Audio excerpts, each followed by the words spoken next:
My doorbell rang, and when I opened the door, I saw my ex standing there with a CPS worker holding a report about me, claiming I was mistreating my little brother. The woman walked into my house without even asking for permission, and my ex just followed behind her with that little smirk of someone who had won. "What is this about?" I asked. The worker looked at her clipboard. "It's about neglect and inappropriate behavior toward your 11-year-old brother," she said with disgust in her voice, as if she had already decided I was guilty. She started walking through every room, taking notes. She pointed to some dishes in the sink. Inadequate living conditions. She opened my brother's room where there were 2 t-shirts on the floor. Signs of neglect. "Those are normal things," I said. "Everyone has dirty dishes." "Abusers always have excuses," she shot back coldly.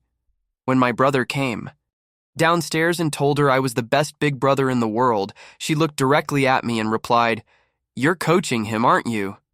My ex was leaning in the hallway, watching everything with a satisfied smile. Minutes later, the worker went alone into my brother's room. I stayed outside, listening, trying to keep calm while my ex laughed silently in my face. My promotion evaluation was next week. My brother's birthday party was tomorrow. Even if everything was false, a scandal like this would ruin everything. The worker came out with my brother, who was confused and scared. "I am removing him from the home while we investigate," she announced. "You can't just take him," I yelled. "Of course I can." She led him toward the door. My ex followed. From the window, I saw them put my crying brother into the car. I should have been devastated. I should have been in a panic. But see, I knew something terrible about my ex. Something she didn't even know about herself. I started laughing to myself as I grabbed my keys, got into the car, and started following them. You see, I always knew a day like this was coming. When my ex and I started dating, I was already my brother's legal guardian, and we always had that typical big brother relationship. I teased him, made fun of his bowl cut, annoyed him about everything. It was our way of saying we loved each other. I was protective of him to the point of absurdity. It was that dynamic of, only I can tease my brother, you can't. But my ex never understood that. She tried to join in on the jokes, telling him his drawings were ugly and things like that. Once, I had to stop her after she made him cry by making fun of his haircut in front of his friends. "Stop being cruel to him," I told her. "But you're cruel all the time. Why? Can't I be?" "It's just jokes," she replied. I looked at her. "It's different when I do it. I'm his brother. You're not." She rolled her eyes. "That's ridiculous." And no matter how much I tried to explain it, she never stopped bothering him. She always crossed that line. The straw that broke the camel's back was when she told one of my brother's friends a rumor that he still wet the bed. It wasn't true. But the gossip spread through the whole school. One day he came home crying because the kids were bullying him. When I found out what she had done, I broke up with her on the spot. After that, she went crazy. She started screaming at me in front of him. "This is ridiculous. It was just a joke. I hate this brat." She pointed at my brother and screamed at him. "You ruined us." That was the moment I saw her true face. I kicked her out and never spoke to her again. And honestly, I did. Her a favor. After what she did, I could have reported her and had her deported. Her visa was expired, and she never felt the need to renew it, but I decided to give her a second chance. Well, not anymore. I followed her car. They tried to change lanes, make sudden turns, but I stuck behind them, like glue. After 20 minutes, I realized they were heading toward town, to a temporary housing center where they would leave my brother while they investigated. We arrived. The worker and my ex got out with my brother. My ex turned and yelled at me, "You can't stop this. He is ours now." I ignored her and walked straight toward the building, passing right by everyone. I just looked at my brother and gave him our signal. "I'll handle it." I went directly to the CPS counter. A woman looked up. "I need to make a report," I said. "Someone just came to my house claiming to be CPS, but she didn't." "Give me a case number." "She took my brother. I believe the report is false." The woman got serious. "And is there anything else?" I added. "The person who made the false report, her immigration status." The words hung in the air. The woman at the CPS counter stared at me, her expression changing from curiosity to professional alarm. "Can you repeat that?" she asked, her fingers already moving toward her computer keyboard. "The person who came to my house gave me no case number, showed me no valid official ID, took my brother without following protocol, and now I realize that the person who made the false report is here illegally." The employee typed something quickly. "Name of the complainant, Elena Cruz, and the alleged worker is named Marta Rios." The woman's fingers stopped over the keyboard. She looked directly at me. "Sir, stay here. Do not move." She got up and disappeared. Through a side door, I could hear low, urgent voices. My heart was beating fast, but I kept calm. I knew exactly what I was doing. Elena and the fake worker were in the waiting room with my brother. I saw them through the glass. Elena was looking at her phone with that confidence that always characterized her. She thought she had won. Marta was talking to my brother, who looked scared but was trying to be brave. The door opened. This time, not only did the counter employee come out, but 3 people came out. The employee, a man in a suit who was clearly a supervisor, and a uniformed woman I recognized as a security officer. "Sir, we need you to come with us," the supervisor said. Of course. They took me to a private office. The supervisor sat across from me, the employee beside him taking notes. "Tell me everything from the beginning. Don't leave out any details." I took a deep breath and began. 3 months ago, I ended my relationship with Elena Cruz. The reason was that she was psychologically abusing my younger brother, for whom I have been the legal guardian for 4 years. She invented rumors about him at school, humiliated him constantly, and crossed boundaries I repeatedly asked her not to cross. The supervisor nodded, listening intently. When I broke up with her, she became violent. She screamed in front of my brother, said she hated him, blamed him for our breakup. I kicked her out of my house that same day. Do you have proof of this? I have text messages where she admits to spreading rumors about him. I have witnesses, the parents of my brother's friends, who witnessed several incidents, and I have notes from the school counselor who documented the bullying my brother suffered. The employee typed fast. Continue. Today, a woman claiming to be a CPS worker, and Elena appeared at my door. The woman entered without my permission. She did a superficial inspection where she cataloged everything normal as negligence. 2 dishes in the sink became inadequate conditions. 2 shirts on the floor of my brother's room became signs of abandonment. Did she give you a case number? No, she gave me nothing. She didn't even show me ID that I could verify. When my brother said I was a good brother, she said I was coaching him. The supervisor leaned back in his chair. That is not standard protocol. I know, that's why I came here. Directly. And there is more. Elena is in this country with an expired visa. She has been in an irregular situation for 2 years. During our relationship, she told me several times she didn't care about renewing it. I never reported her because I didn't want to ruin her life. But after today, she tried to take my brother using illegal methods. I left the sentence unfinished. The supervisor understood perfectly. One moment, he left the office. The employee looked at me with something that seemed like respect. Is your brother okay? He is scared. He cried when they put him in the car. He's 11 years old and doesn't understand why strangers can just take him away. They shouldn't have been able to. Not like that. 10 minutes passed that felt like hours. Finally, the door opened. This time, 4 people entered. The supervisor, 2 security officers, and a woman wearing official CPS identification. Sir, I am Supervisor Sofia Mendez of Child Protective Services. I have just checked our systems. There is no open case under your name or your brother's. There is no active investigation, and Marta Rios does not work for this agency. I felt a mix of relief and rage. Then what is she? We are going to find that out right now. Come with me. We walked toward the waiting room. Elena looked up from her phone, and her expression changed immediately upon seeing the group accompanying me. Marta went pale. Marta Rios, Supervisor Mendez said with an authoritative voice.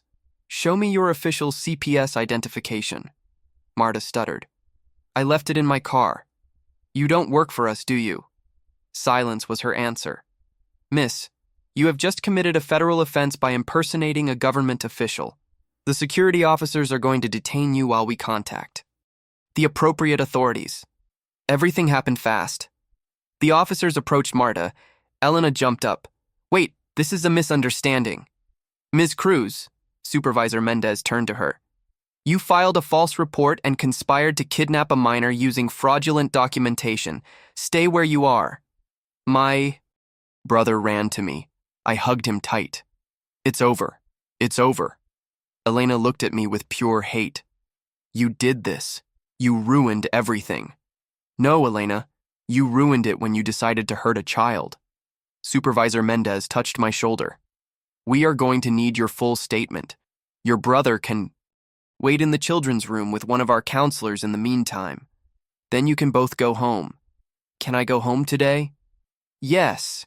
He should not have been removed from his home in the first place. This was a serious violation of protocol. Marta was handcuffed. She was crying, saying Elena had promised her money, that she only needed to help her cousin so they were family. That explained a lot. Elena tried to leave, but another security officer blocked her path. Miss, we need you to stay to give your statement. I don't have to stay. I didn't do anything wrong. You made a false report to a government agency. You conspired in the impersonation of a public official, and according to the gentleman here, you are in the country illegally. I suggest you cooperate. I saw the exact moment Elena understood she had lost. Her face changed from fury to fear. She sought my gaze, perhaps hoping I would intervene, that I would say it was all a lie about her immigration status. I said nothing. Supervisor Mendez took me to another office. During the next 2 hours, I gave my full statement. I showed the text messages where Elena admitted to inventing the rumor about my brother. I showed emails from the school counselor. I gave names of witnesses. This is sufficient to proceed legally, Supervisor Mendez said. Ms. Cruz will face charges for filing a false report. Her cousin will face charges for impersonating a public official and attempted kidnapping, and we will contact immigration authorities regarding Ms. Cruz's status. How long will all this take? The process can be long, but your brother is safe. That is what's important. When I left the office, my brother was in the children's room drawing with a counselor. He looked up and smiled when he saw me. Can we go home now? Yes, we're leaving now. In the parking lot, while fastening his seatbelt, my brother asked me, Is Elena coming back? No, she is never coming back. Do you promise? I promise. I drove home in silence. My brother fell asleep halfway there, emotionally exhausted. When we arrived, I carried him to his room. While I was tucking him in, he opened his eyes. You're still my brother, right? Nobody can change that, right? A lump formed in my throat. Nobody can change that. You are my brother, you always will be, and I am always going to protect you. Elena said you didn't me, that's why they were taking me to another place. Elena lies. I love you more than anything in this world. That's why I did what I did today. He hugged me and cried. I let him let it all out. When he finally calmed down and fell asleep, I went down to the living room. My phone had 17 missed calls, all from unknown numbers, probably Elena trying to contact me. I blocked all the numbers. That night I didn't sleep. I went over every detail of the day, making sure I had done everything correctly. At dawn, I received a call from an official number. Sir, I am Detective Silva from the police department. We need you to come in to make an additional statement regarding yesterday's events. When? Today, if possible. We have arrested Marta Rios, and Elena Cruz is in immigration custody. I smiled for the first time in 24 hours. I'll be there in an hour. The police station smelled of old coffee and disinfectant. Detective Silva showed me into a small interrogation room with a table and 3 chairs. Sit down. Do you want water? I'm fine. She took out a recorder and placed it on the table. I am going to record. This is standard procedure. I nodded. She pressed the red button. Interview with Mr. Lucas Vega, witness and victim in the case of false reporting and identity impersonation. Detective Silva conducting the interview. Mr. Vega, Tell me what you discovered after yesterday's events. I discovered that Elena Cruz had planned all this for weeks. How do you know? Because her cousin Marta called me last night from jail. She asked me to accept a collect call. I accepted because I wanted to know the truth. Detective Silva leaned forward. What did she tell you? She told me that Elena contacted her a month ago. She promised her $1,000 if she helped her take custody of my brother away from me. Marta is undocumented. She also needed the money desperately. Elena gave her a uniform she bought online, gave her a clipboard with fake papers, and told her exactly what to say. Did Marta give you more details? Yes, she told me Elena had a new partner, a woman named Carla Ortiz, who supposedly works in immigration and promised to help her with her papers, but there was a condition. Which was? Elena had to get custody of my brother first. Carla told her that if she became the legal guardian of a U.S. citizen, her immigration case would be stronger, that judges are more lenient with people who care for children. Detective Silva stopped writing and stared at me. Does Carla Ortiz really work in immigration? I don't know. Marta gave me her phone number. She said Elena and Carla had discussed the whole plan in front of her. Several times, I handed her a piece of paper with the number Marta had given me. We are going to investigate this. Anything else? Marta also told me that Elena had shown her screenshots of conversations where I supposedly admitted to mistreating my brother. But when Marta saw the screenshots, more closely she realized they were edited. The messages were mine, but the words were cut and pasted to say different things. Do you have the original screenshots? I have all my messages with Elena saved. I can show you exactly what I really said and how she altered it. The detective nodded. I need you to send me all of that. Did Marta tell you why she decided to confess all this to you? She said that when she was arrested, Elena did nothing to help her. She didn't even try to call a lawyer for her. Marta realized Elena was just using her, and she also said that when she saw how scared my brother was, she felt guilty. She has children in her country. She understood what she was doing. Marta is cooperating with us too. Her testimony is valuable. What will happen to her? Likely deportation, but the prosecutor may be more lenient if she continues to cooperate. She will face lesser charges for her participation.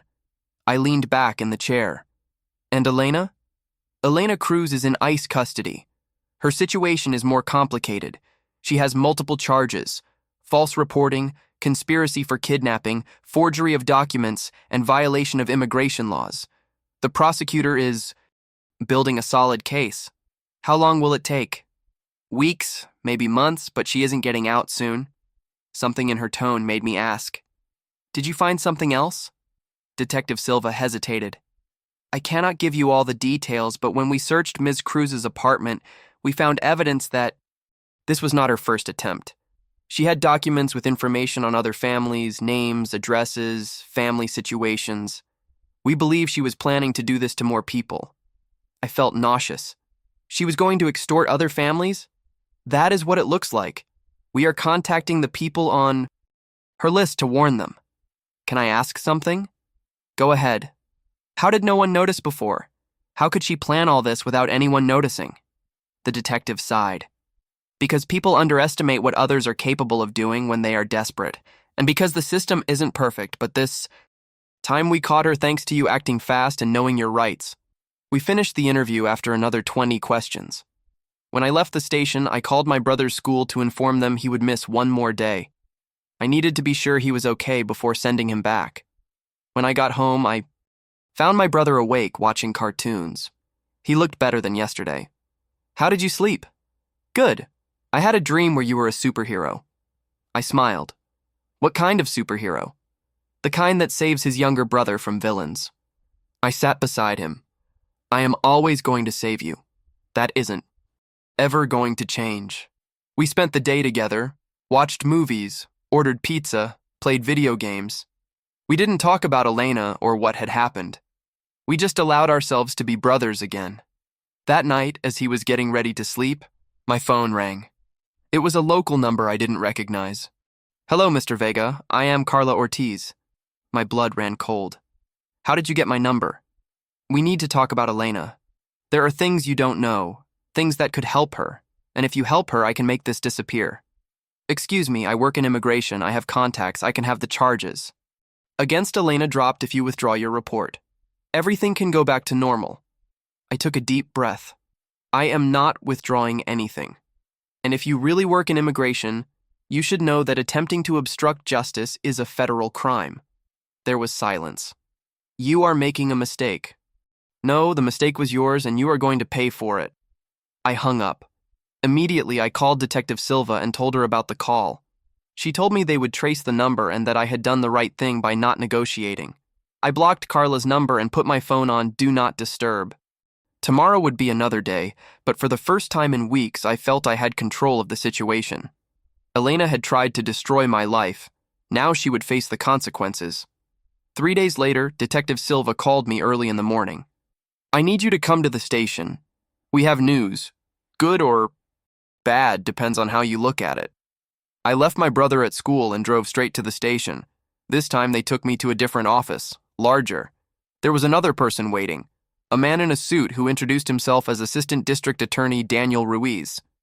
Mr. Vega, thank you for coming, he said, shaking my hand. We have important information regarding Carla Ortiz. I sat down. Did you find something? We found a lot, responded Detective Silva. Carla Ortiz does not work in immigration. She works as a receptionist at an immigration law firm, but she pretends to be a lawyer. Prosecutor Ruiz opened a folder. We have identified at least 12 cases where she has collected money from people for legal services she never provided. She promised to fix their papers, charge them between $3,000 and $5,000, and then disappeared or gave them excuses. It's a fraud. Exactly. And Elena was her next victim. Carla promised to help her with her immigration situation in exchange for $30,000. She told her she needed custody of your brother to make the case stronger. Elena paid her, gave her a down payment of $10,000. We don't know where she got that money. I stayed, silent, processing the information. Elena had spent $10,000 chasing a lie. I almost felt pity for her. Almost. What will happen to Carla? We already arrested her, said the detective. Early this morning. When we confronted Carla with the evidence, she tried to flee. She didn't get very far. Prosecutor Ruiz leaned forward. Here comes the interesting part. Carla wants to make a deal. She is willing to testify against Elena in exchange for a reduced sentence. She told us the whole plan in detail. What plan? The plan was that once Elena had custody of your brother, Carla would submit a false immigration application. She would make Elena believe everything was in process. Meanwhile, Carla planned to disappear with the money. Elena would never have obtained her papers, and your brother would have been trapped in the middle of all this. I felt rage rising in my chest. They were going to use my brother as a pawn in a fraud. Yes, but there is more. Carla told us Elena had a backup plan. If you didn't voluntarily sign over custody, she was going to accuse you of physical abuse. Marta was going to say she witnessed the abuse. They had photos prepared. What photos? The detective slid an envelope toward me. I opened it. Inside were photos of my brother with bruises on his arms, except those bruises were from when he fell off his bike 2 months ago. I took him to the doctor. I have the medical report. Elena took those photos that day without me noticing. I said. She kept the photos waiting for the right moment to use them. Exactly. Carla says Elena had planned everything for months, since you ended the relationship. Prosecutor Ruiz closed the folder. With Carla and Marta's testimony, plus all the documentary evidence, we have a solid case. Elena is going to face very serious charges, likely prison before deportation. How long? Depends on the judge, but we are talking minimum 2 years, maybe more. And her immigration situation. Once she serves her sentence, she will be deported immediately and will not be able to return to this country for a minimum of 10 years, possibly for life. I took a deep breath. It was what I wanted to hear, but I didn't feel the satisfaction I expected. I just felt tiredness. What do you need from me? We need you to testify when the time comes, and we need you to document any attempt at contact Elena or anyone associated with her makes with you or your brother. She can contact me from where she is? She shouldn't be able to, but people find ways. If you receive strange calls, messages from unknown numbers, anything, document it and report it immediately. I nodded. There is one more thing, said the detective. Marta accepted a deal. She will testify against Elena and Carla. In exchange, the prosecutor will recommend voluntary deportation without criminal charges. She will be able to see her children again.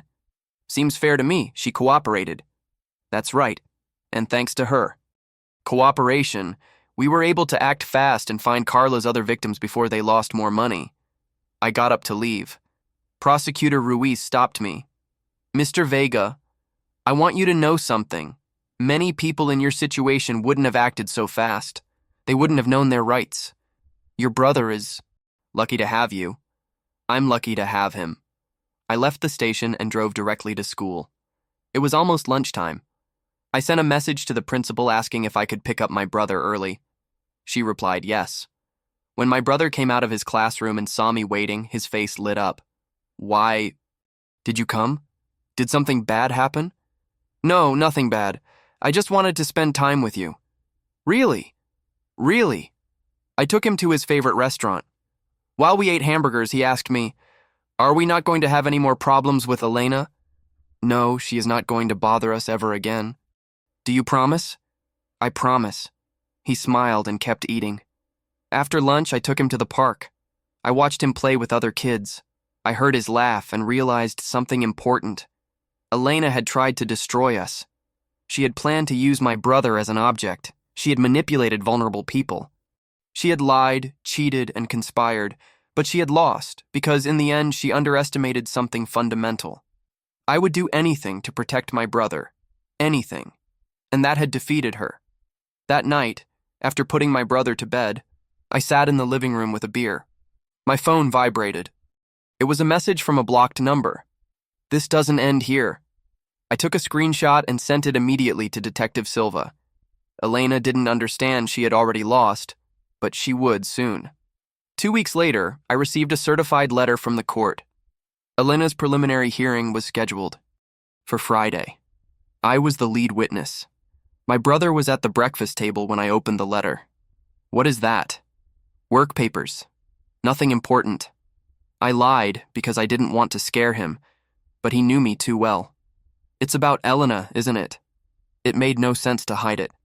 Yes, I have to go to a hearing. The judge is going to decide if the case goes to trial. I have to go. No, you don't have to go. This is just between adults. He stayed quiet for a moment. Can I tell you something? Always. I still have nightmares about that day. I dream they take me away and you can't find me. My chest tightened. I knelt in front of him. I am always going to find you. No matter what happens, I am always going to be there. Even if Elena says bad things about you. Even then, because the truth always comes out. And the truth is, I take good care of you. I love you. And I am never going to leave. You. He hugged me tight. When he pulled away, his eyes were red, but he wasn't crying. I want you to tell the judge something for me. What? Tell him that Elena scared me, that when she was here I didn't want to leave my room, and that now that she isn't here, I'm happy again. I will tell. Him. Friday arrived quickly. I left my brother with my neighbor, Mrs. Lopez, who looked after him when I had long shifts. She knew the whole situation and had offered to testify if necessary. The courtroom was full. I saw Detective Silva, Prosecutor Ruiz, and Marta sitting in the witness section. She looked at me with evident guilt on her face. I nodded in her direction. She wasn't my friend, but she had helped stop Elena. Carla was in another section with her lawyer. She looked smaller than in her arrest photos. Without the makeup and expensive clothes, she was just an ordinary con artist. Then I saw Elena. She was with her public defender, a young man who looked overwhelmed. Elena looked directly at me, tried to make eye contact, perhaps waiting for me to be intimidated. I didn't look away. She was the first to turn away. The judge entered. We all stood up. Case of the state against Elena Cruz. Charges of false reporting, conspiracy to kidnap, forgery of official documents, and obstruction of justice. Is the defendant present? Elena's lawyer stood up. Yes, Your Honor. My client pleads not guilty to all charges. Prosecutor Ruiz stood up. Your Honor, the state has substantial evidence of the defendant's guilt. We have cooperating witnesses, documentary evidence, and a clear pattern of criminal behavior. The judge reviewed his papers. We will proceed with testimony. Prosecutor, call your first witness. The state calls Lucas Vega. I stood up and walked to the stand. I swore to tell the truth. Prosecutor Ruiz approached. Mr. Vega, can you describe your relationship with the defendant? Elena Cruz was my partner for 8 months. I ended the relationship 3 months ago due to her abusive behavior toward my younger brother. Can you explain what type of behavior? She invented rumors about him at school, humiliated him in front of his friends, told him cruel things. When I asked her to stop, she got angry and said I was too sensitive. What happened the day of the incident? I told everything. The arrival of Elena and Marta, the fake inspection, how they took my brother, how I followed the car and reported everything immediately. Elena's lawyer tried to cross-examine me.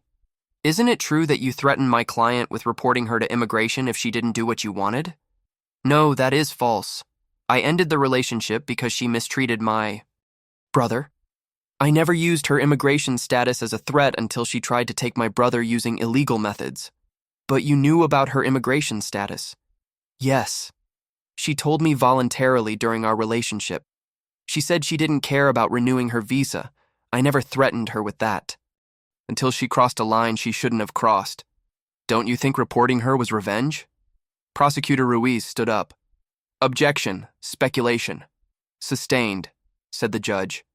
Rephrase the question. Elena's lawyer had no more questions.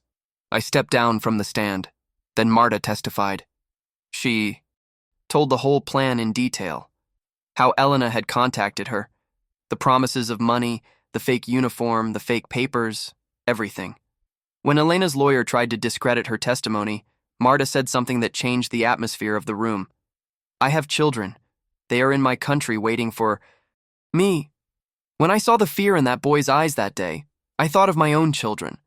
I realized I was doing something horrible. That's why I decided to cooperate. Not for a deal, because it was the right thing to do. The judge looked at her attentively. Carla testified next. She admitted the whole fraud. How she had deceived Elena. How she had planned to use the boy as a tool to make the case look legitimate. How it had all been for money. Finally, Elena's lawyer called Elena to the stand. She looked nervous, but was trying to maintain composure. Ms. Cruz, can you explain why you filed the report against Mr. Vega? Because I was worried about the boy. I saw things that alarmed me, dirty dishes, clothes on the floor. The boy sometimes arrived with bruises. Did you have evidence of abuse? I had photos. I gave them to Marta to show CPS. Prosecutor Ruiz stood up to cross-examine. Ms. Cruz, is it true that those photos were from when the boy fell off his bicycle? I don't know. I just saw bruises. And is it true that Mr. Vega took the boy to the doctor that day and has medical documentation of the accident? Elena hesitated. I didn't know. Is it also true that you paid Carla Ortiz $10,000 to help you obtain custody of the boy? She said she could help me with my papers. The boy was part of the legal process. So you admit you plan to use the boy for your own benefit. It's not like that. You just wanted to stay in the country and were willing to separate a child from his only family member to achieve it. Elena didn't respond. The judge banged his gavel. I have heard enough. This case will proceed to trial. The defendant will remain under immigration custody until the trial. Next hearing in 30 days. I left the court feeling exhausted but relieved.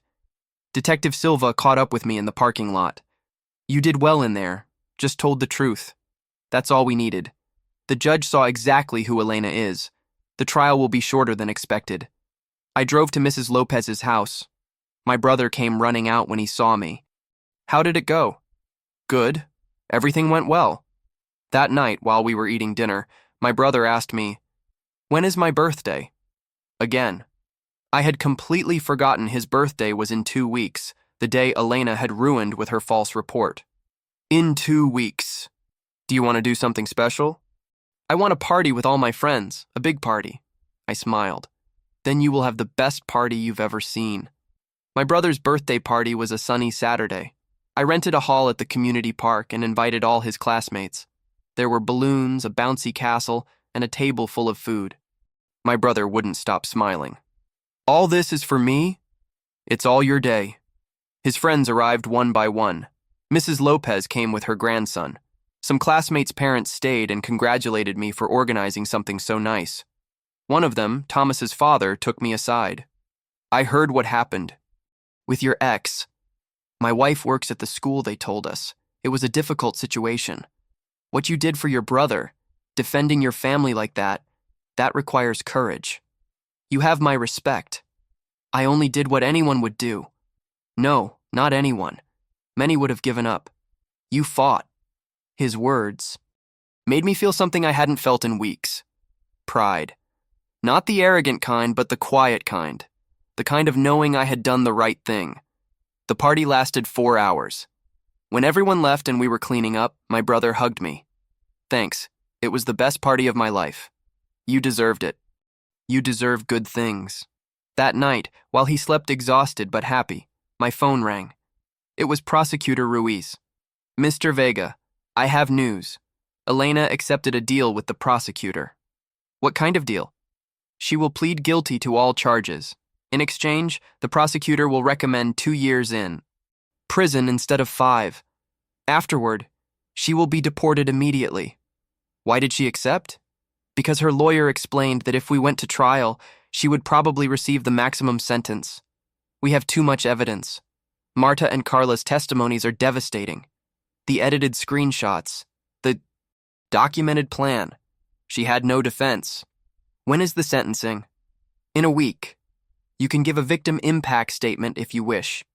It's your opportunity to tell the judge how all this affected your family. I'll think about it. I hung up and stared at the ceiling. Part of me wanted to go and tell the judge exactly what Elena had done to us. Another part just wanted it all to end. The next day, during breakfast, I mentioned to my brother that Elena had accepted a deal. What does that mean? It means she will go to prison, and then they will send her back to her country. She won't come back ever. And we will be fine. We'll be perfect. Better than fine. The week went by fast. I received my promotion evaluation at work. My boss called me into his office. Lucas, I know you have gone through a difficult personal situation these last few weeks. Yes, sir, but it hasn't affected my work. I know. In fact, I want to recognize that despite everything, your performance hasn't dropped. That speaks to your character. The promotion is yours, plus a 20% raise. I didn't expect that. Thank you, sir. You don't know what this means. I know, and you deserve every cent. I left that office, feeling things were finally getting better. The extra money meant I could improve things for my brother. Maybe some art classes he had mentioned. Maybe a trip during summer vacation. The day of the sentencing arrived. I decided not to take my brother. This wasn't something he needed to witness. The courtroom was fuller than the preliminary hearing. Elena entered in handcuffs. She looked different, thinner, with deep dark circles under her eyes. Pre-trial detention had not been kind to her. The judge reviewed the documents. Ms. Cruz, I understand you have agreed to plead guilty to all charges. Is that correct? Yes, Your Honor. Do you understand that by accepting this deal you waive your right to a trial? Yes. Has anyone forced or pressured you to accept this deal? No. The judge nodded. Very well. Before sentencing, is there anyone who wishes to make a statement? Prosecutor. Ruiz looked at me. I stood up. Your Honor, I would like to make a statement. Go ahead. I walked to the front. Elena looked at me. There was something in her eyes. Maybe regret. Maybe just fear. I didn't care to distinguish. My brother is 11 years old. His world was already complicated before all this. He lost our parents 4 years ago. I became his guardian. I did everything possible to give him stability, safety, love. Then I met Elena. I thought she could be part of our family. I paused. But she didn't want to be family. She abused him psychologically, humiliated him, invented rumors. And when I ended the relationship because of that, she decided to destroy us. Not just me, but an innocent child. She planned to take him from me using lies and fraud. She tried to separate us using the system that should protect children. I looked directly at Elena. My brother still has nightmares. He dreams they take him and I can't find him. He wakes up crying. That is what she caused. And she did it only to benefit herself. There was no love there. There was no genuine concern, only selfishness. I turned my attention back to the judge. But I want you to know something else. Despite everything, my brother is okay. He had his birthday party. He is happy at school. He has friends. Because I didn't let her destroy us. And I want you to know that families like ours, families that fight every day, deserve protection against people who view children as tools. I returned to my seat. The judge made some notes. Ms. Cruz, do you have anything to say before I pass sentence? Elena stood up. Her voice sounded broken. I just wanted to stay here. I thought if I had the boy, I could fix my situation. I didn't think about the harm I would cause. I'm sorry. The judge looked at her with a hard expression. Ms. Cruz, you not only violated immigration laws, you conspired to separate a child from his family using deceit and fraud. You manipulated vulnerable people, lied to authorities, and all for your own benefit. This court does not take these crimes lightly.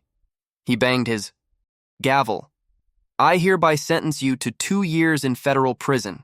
Upon completing your sentence, you will be deported immediately and banned from entering the United States permanently. Furthermore, you are prohibited from having contact with Mr. Vega or his brother for life. Court is adjourned. Elena began to cry. The guards took her away. She turned to look at me one last time before leaving. I didn't feel satisfaction seeing her cry. I only felt relief that it was all over. Outside the court, Detective Silva was waiting for me. It's officially over. Thanks for everything. I was just doing my job, but I'm glad it ended like this. Your brother has a good guardian. I drove home. My brother was with Mrs. Lopez watching a movie. How did it go? It's all over. Elena isn't going to bother us ever again. Really, really? He hugged me tight. Thank you for protecting me always. Forever. 3 years later. My brother was now 14. He was in high school and doing well. His grades were good, he had friends, and most importantly, he didn't have nightmares anymore. Therapy had helped a lot. During the first year after the incident, we went together every week. Little by little, he processed the trauma. He learned that what Elena did wasn't his fault, that he wasn't an object or a tool, that he was loved.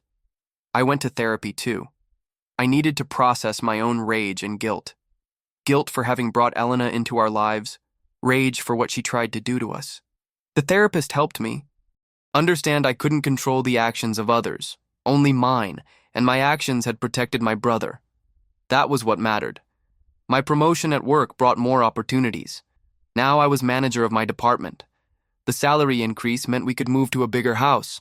My brother had his own room, with space for his things. We had adopted a dog, a golden retriever named Rocky, whom my brother adored. One Saturday morning while we were having breakfast, my brother showed me his phone. Look at this. It was an Instagram message from an account I didn't recognize. The message said, Hi, I'm Elena. I know I shouldn't contact you, but I need you to know something. I felt my body tense up. When did this arrive? Last night. I didn't open it until now. What do I do? Block her and give me the phone. I'm going to take screenshots. I took the screenshots and called Detective Silva. She didn't work on the case anymore, but she had told me to contact her if anything happened. Lucas, haven't heard from you in a while. Elena tried to contact my brother on Instagram. What? She is supposed to be prohibited from any contact. She is in her country. She finished her sentence 6 months ago. Well, she just violated the restraining order. Send me the screenshots. I am going to report it to the appropriate authorities. If she ever tries to return to the country, this will be on her record. She won't be able to enter. Thanks. I hung up. My brother was looking at me worried. Is she coming back? No, she can't, and even if she tried, the authorities are already notified. You don't have to worry. We blocked the account and reported the profile to Instagram. I thought maybe I would feel upset or scared, but I only felt indifference. Elena no longer had power over us. That afternoon, while we were playing with Rocky in the yard, the doorbell rang. It was a certified mail delivery. I signed and opened the envelope. It was from a law firm. Elena had sent a formal letter asking for the restraining order to be lifted. It said she had changed, that she was going to therapy, that she wanted to apologize properly. I called my lawyer. Can they do this? Can she ask for the order to be lifted? Technically, yes, but after what she just did contacting your brother, the judge isn't going to approve anything. In fact, this strengthens the order. It shows she still doesn't respect boundaries. What do I do? Nothing. I'll handle it.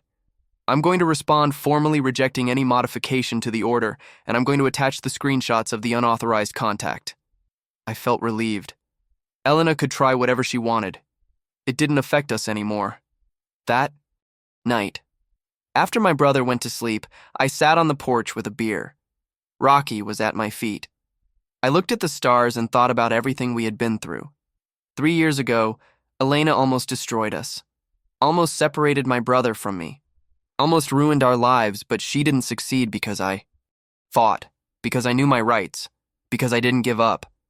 The consequences for her had been severe. 2 years in prison, permanent deportation, a criminal record that would follow her all her life. According to what Detective Silva had told me, Elena couldn't get a decent job in her country. Her family had rejected her out of shame. She lived in precarious conditions. Part of me, a very small part, felt pity for her. But then I remembered the fear in my brother's eyes that day. I remembered his nightmares. I remembered how she had planned to use a child as an object, and the pity disappeared. She had made her decisions. Now she lived with the consequences. The following Monday, my brother had an art competition at school. He had been working on a painting for weeks. It was a portrait of the two of us with Rocky in the yard of our new house. He won first place. When he went up on stage to receive his award, he looked for my gaze in the audience. When he found me, he smiled. That smile said it all. He was okay. He was happy. He was safe. After the ceremony, while we were eating ice cream to celebrate, he asked me something I didn't expect. Do you think you'll ever have a girlfriend again? I don't know, maybe someday. Why do you ask? Because it would be nice, but this time let it be someone I like too. I laughed. Deal. If someday there is someone, she has to get along with you too. You are part of my life. Anyone who enters my life has to understand that. And if I don't like her, then there is no relationship. You are my priority. You always will be. He seemed satisfied with that answer. 2 months later, I received a final notification from the court. Elena had tried to appeal the permanent deportation. Her appeal was rejected. The judge wrote in his decision that the unauthorized contact with the minor demonstrated that she continued to show contempt for court orders and the welfare of minors. It was official. Elena could never return. The battle had ended completely. I kept the document in a folder with all the case papers. Someday, when my brother was older, maybe he would want to see all this, see how I had protected him, see that he had always been the most important thing. That night, while we were having dinner, my brother told me about his day at school, his friends, his classes, his plans for the science project. It was a normal, mundane, perfect conversation. After washing the dishes, we went out to walk with Rocky. The neighborhood was quiet. My brother threw a ball and Rocky ran after it. You know what? My brother said suddenly. What?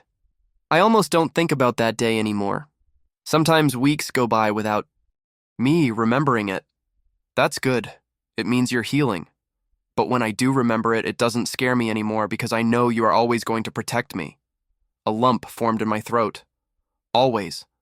No matter what happens, I am always going to be here. We returned home. While my brother was getting ready to sleep, I checked my phone one last time. There were no strange messages, no threats, no drama, only peace. I peeked into my brother's room.